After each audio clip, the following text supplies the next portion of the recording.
મિત્રો, હું છું જીતેન્દ્ર ચિહલા અને આજે એક નવો વિડીયો લઈને આવી ગયો છું કે જેની અંદર આપણે કોઈ પણ બે રકમ હોય કે ત્રણ રકમ હોય કે ચાર રકમ હોય એનો ગુસા છે એ આપણે સરળતાથી શોર્ટકટ રીતે કઈ રીતે શોધવો.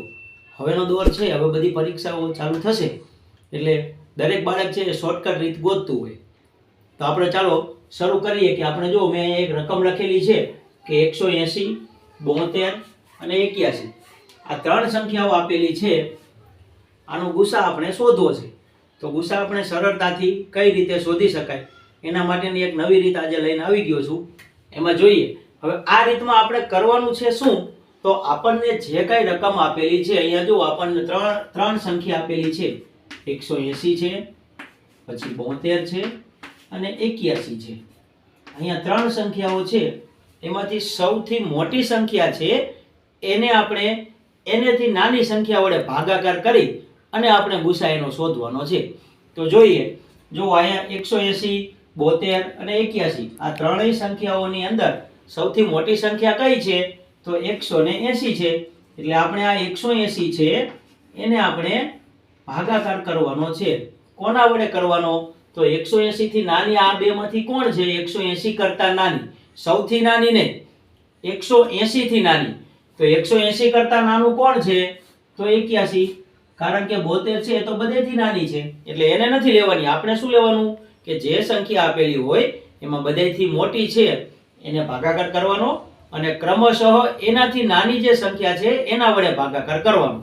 એટલે આપણે સૌથી મોટી 180 એને 180 થી નાની સંખ્યા 81 વડે ભાગાકાર કરીએ. હવે ભાગાકાર કરી અને આપણે આનો જવાબ શોધવાનો છે, ગુસાનો કઈ રીતે આવે છે. 181 એકાનો ઘડિયો બોલીએ, 181 એકાનો ઘડિયો આપણે 180 સુધી બોલવાનો છે. સોરી, 81 એકાનો, એટલે 81 ના ઘડિયાની અંદર 180 ક્યાં આવે, તો ના આવે. 81 ગુણ્યા તમે 2 કરશો એટલે 81 દુ 162 થાય. આ 180 માંથી 162 છે એને આપણે બાદ કરી દઈએ તો જવાબ આવશે 18. હવે આપણે શું કરવાનું છે, ક્રમશઃ અહીંયા જે સંખ્યા આવતી જાય છે ને એ સંખ્યાને આપણે ભાગાકારમાં લેતી જવાની છે. હવે આ 81 હતા ને એને મારે હવે ભાગવાના, અહીંયા લઈ લેવાના છે 81 ને. અને હવે કોનો ઘડિયો બોલવાનો, તો 18 એકાનો. 18 એકાનો ઘડિયો 81 સુધી બોલવાનો. 18 પંચા 90, 81 થી વધી જાય એટલે આપણે લેવાના છે 18 ચોક 72 સુધી. 18 ચોક 72. હવે 81 માંથી 72 કાઢી લઈએ તો શું વધશે, 9 વધશે.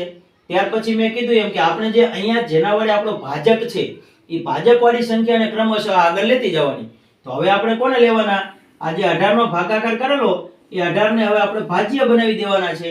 એટલે કે 18 ને ભાગાકાર કરવાનો કોના વડે, તો 9 વડે. 18 ને મૂકી દો અહીંયા. પહેલા જો મિત્રો, મેં અહીંયા 81 હતા એને મેં અહીંયા લઈ લીધા, પછી આ 18 છે એને અહીંયા લઈ લીધા. આવી રીતે આપણે જ્યાં સુધી આગળ ચાલીએ ત્યાં સુધી જેના વડે આપણે ભાગાકાર અગાઉમાં કરેલો હતો એ જ સંખ્યાને આપણે ભાજ્ય બનાવી દેવાની છે. એટલે અહીંયા 18 છે એ હવે જોઈએ તો 9 એકાનો પાછો ઘડિયો બોલો. 9 ના ઘડિયામાં 18 ક્યાં આવે, તો કે 9 2 18. 18 માંથી 18 વયા જાય તો શૂન્ય. જ્યારે આવી રીતે આપણે ભાગાકાર કરતા જઈએ અને જ્યારે જવાબ શૂન્ય થઈ જાય ત્યારે છેલ્લે આપણે જે ઘડિયો લીધેલો છે જેના વડે આપણે ભાગાકાર કરેલો છે, જે આપણો ભાજક છે, એ ભાજક વાળી સંખ્યા છે ને એ જ આપણો ગુસા છે. અહીંયા જુઓ, મેં 9 એકાનો ઘડિયો લીધો એટલે છેલ્લે શેષ શૂન્ય થઈ ગઈ. એટલે મેં છેલ્લો ઘડિયો કયો લીધો, 9 એકાનો.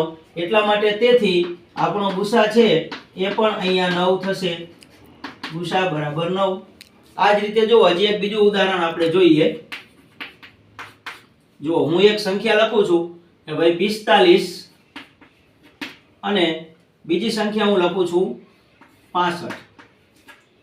આ બે સંખ્યાનો મારે ગુસા શોધવાનો છે આ રીતે. તો આ બેમાં મારે જોવાનું કે સૌથી મોટું કોણ છે, તો 65. એને મારે એનાથી નાની સંખ્યા છે એના વડે ભાગાકાર કરી દેવાનો. તો 65 નો આપણે ભાગાકાર કરીએ 45 નાની સંખ્યા વડે. 45 એકા 45. 65 માંથી આપણે 45 જતા રહે તો વધશે 20. હવે જો અહીંયા આ જે મારો ભાજક હતો ને એને મારે હવે શું બનાવવાનો છે, ભાજ્ય બનાવવાનો છે. એટલે આ 45 છે એને આપણે અહીંયા લઈ લઈએ અને ઘડિયો કોનો બોલવાનો, હવે 20 એકાનો. 20 નો ઘડિયો 45 સુધી બોલવાનો. 20 દુ 40, 20 તરી 60, 45 થી વધી જાય એટલા માટે 20 દુ 40. 45 માંથી આપણે 40 બાદ કરીએ તો વધશે 5. હવે આ જે સંખ્યા આપણો ભાજક હતો એને ક્રમશઃ આપણે શું બનાવવાનો છે? ભાજ્ય.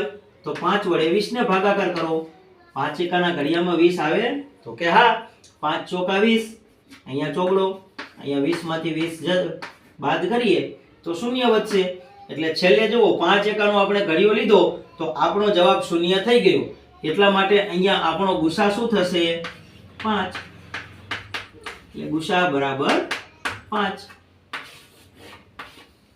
આવી જ રીતે અન્ય કોઈ પણ રકમ હોય એનો તમે ગુસાનો દાખલો આ રીતે ભાગાકારની રીતથી તમે સરળતાથી કરી શકશો.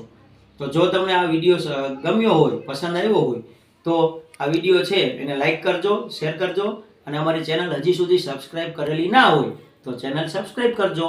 Thank you very much.